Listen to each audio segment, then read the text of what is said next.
Welcome back. Hi, I'm Martina Ninkavel, a psychiatric physician assistant and an ADHD coach and mentor to career women with ADHD. I started and run ADHD Wonderwoman coaching, and it's my passion and lifelong desire to help ADHD women learn to thrive and get more than just getting by and being okay and just trying to survive the day, but really thriving. Today, I want to jump into gut health. Gut health, gut health, gut health, gut health, gut health, gut health, gut health, gut health, gut health, gut health, gut health, gut health. You hear a lot about gut health these days.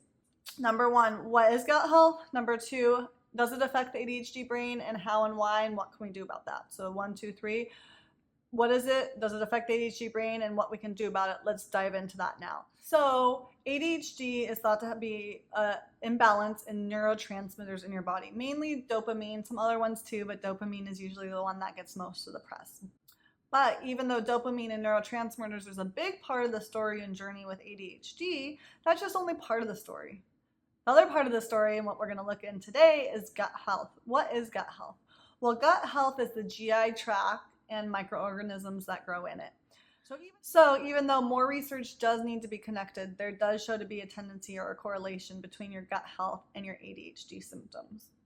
Your gut is your second brain, so it's in your stomach.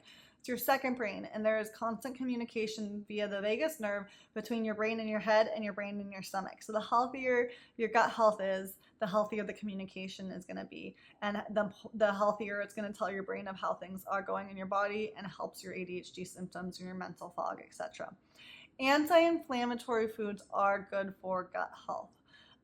So what does that mean? Well, in the Western culture, Western food, junk food, highly processed foods are not anti-inflammatory foods. They're the opposite, and they're shown actually to make ADHD symptoms worse, mental fog worse, difficulty with focus worse. So as we know, everyone says Western diet, processed food is bad.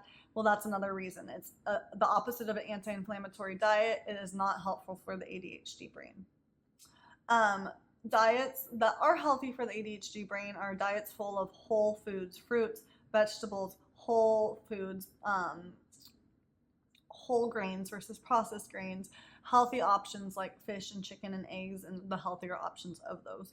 Those are all going to contribute to positive gut health, more anti-inflammatory diet. And an example of anti-inflammatory diet is a Mediterranean diet, high on fish and olive oil and things that are whole and not processed, and helpful for inflammation, which in turn, less inflammation in your gut is going to help with your gut health, which in turn is going to help with that communication and tell your brain, hey, my gut is healthier, and it's going to help your brain function better and your ADHD symptoms function better. There are some studies that say that food coloring and high sugary foods are connected with making ADHD symptoms, hyperactivity, and focus worse in general. Some supplements that are shown in studies to be helpful for the ADHD brain. Just going to mention 4 here. I don't want to do overload, but 4 supplements that have been shown tried and true in studies to help the ADHD brain and focus are probiotics, vitamin D, zinc, and CoQ10. So are you taking those? Do we need to incorporate those? Zinc most people take with a meal, so it doesn't make them nauseous. Vitamin D oftentimes people take with food, so it's absorbed better with calcium, etc. Also, fermented foods are really good for gut health. I know fermented foods can be weird and foreign to a lot of people, but they can be really good for your gut health and turn your ADHD symptoms. So what does fermented food look like? Well, you can look up the whole list, but that's going to include anything fermented, anything like kombucha, kimchi, sauerkraut, kefir, miso, sourdough bread, tempeh, yogurt, white cider vinegar. All of those things are going to be really good for your gut health and for ultimately your ADHD symptoms. So what's one fermented food that you don't hate that you can actually incorporate into your life? Could it be a little bit of sauerkraut on the side of your plate more regularly? Just don't cook it because it loses its positive traits that way. Is it maybe kombucha? Kombucha is a really nice grab and go to instead of a soda or an alcoholic drink or an alcoholic spritzer. And just cautious with the kombucha is the sugar content. Watch the sugar content because some of them are really high, so you don't want to jeopardize and increase sugar content for kombucha. But it's really easy to find a healthy brand that you like that tastes good, and you can just buy a month's worth at a time and save it, or just have a renewal on Amazon with a monthly supply. How can we cut down the barriers and make it easier to eat healthier food and to add supplements in our life that we know are going to be good for ADHD, and just have them arriving to your house regularly to cut that thought process and that barrier. That's what I wanted to cover today. I know it's not fully comprehensive. There is still a lot of research that needs to be done. In general, eating healthier obviously is going to be better. Avoiding processed foods, avoiding excessive sugar, because excessive sugar is the opposite also of an anti-inflammatory diet. Trying to avoid food coloring, as there's some talk about that.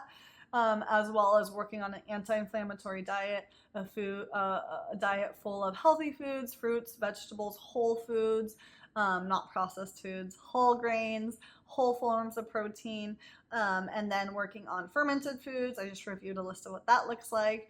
And then some supplements, add in maybe one supplement. So it's all about baby changes. We're not going to change our diet overnight, but what's one fermented food you could try adding? For us, it was kombucha. It was pretty easy to find a brand that we liked, that didn't taste too weird, that didn't have too much sugar consumption for us, and that we were able to order just easily. And it replaced, alcohol spritzers, it replaced, juices or things that are definitely not going to bring that nutritional value and what's going to be good for the ADHD brain at the end of the day.